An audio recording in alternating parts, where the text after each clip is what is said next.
கடந்த ஒரு 8 மாதத்திற்கு முன்பாக தப்புன்னு தெரிஞ்சா பட்டுன்னு கேளு அப்படின்ற ஒரு விழிப்புணர்வை ஏற்படுத்தியிருந்தோம். ஒரு பொது இடத்துல வந்து ஏதோ ஒரு தவறுதல் நடக்குது, ஒரு பெண்ணுக்கு ஏதோ ஒரு துயரம் நடக்கிறது அப்படின்றா அந்த பகுதியில் இருக்கக்கூடிய பொதுமக்கள் வந்து அதை உடனே வந்து வாய்ஸ் அவுட் பண்ணி அந்த இடத்துல அது தப்புன்னு அந்த பொண்ணுக்காக ஸ்டாண்ட் பை பண்ணணும் அப்படின்ற ஒரு முன்னெடுப்பை எடுத்திருந்தோம். தொடர்ந்து சென்னையில் வந்து பெண்களுக்கு சேஃப்டி எவ்வளோ முக்கியம் அப்படின்றத எடுத்து வந்திருக்கோம்.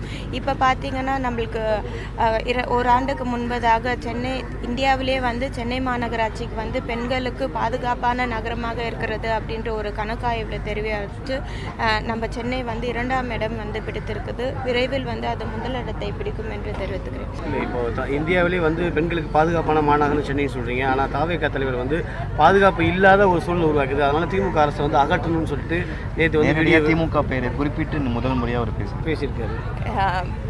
தலைவர்கள் வந்து இப்போ தான் வருகிறார்கள். அரசியல் களம் இன்னும் பார்க்க வேண்டியது இருக்குது. இருந்தாலும் இன்றைக்கு நம்ம மாண்புமிகு முதலமைச்சர் பெண்களுக்கான பல்வேறு திட்டங்களை கொண்டு வந்திருக்கிறார்கள். எவ்வளோ பெண்கள் வந்து இதனால் பயனடைந்திருக்காள். புதுமை பெண் திட்டமாக இருக்கட்டும், எத்தனையோ குழந்தைகள் வந்து கல்வி வந்து பருவத்தில் முடிச்சுட்டு கல்லூரி போக முடியாத சூழல் இருக்கக்கூடிய நிலையில் 2 ஆண்டுகள் 3 ஆண்டுகள் பிறகு இன்றைக்கு புதுமை பெண் திட்டம் மூலயமா வந்து அவங்க கல்லூரி செல்லக்கூடிய ஒரு பயன் இந்த திட்டத்தில் அடைந்திருக்கு.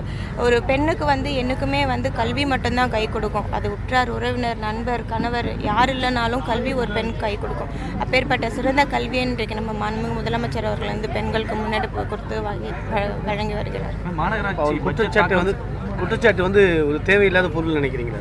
கண்டிப்பாக மாநகராட்சி பட்ஜெட் தாக்கல் செய்ய போறீங்க, என்ன மாதிரியான சிறப்பு அம்சங்கள் இடம்பெற போகுது? மாநகராட்சி இந்த மாதம் வந்து பட்ஜெட் வைத்திருக்கிறோம். முக்கியமாக எப்பயும் போல கல்விக்கு அதிக முக்கியத்துவம் கொடுத்துருக்கோம். Satyabama Institute of Science and Technology, Chennai and Sri Perumbudur.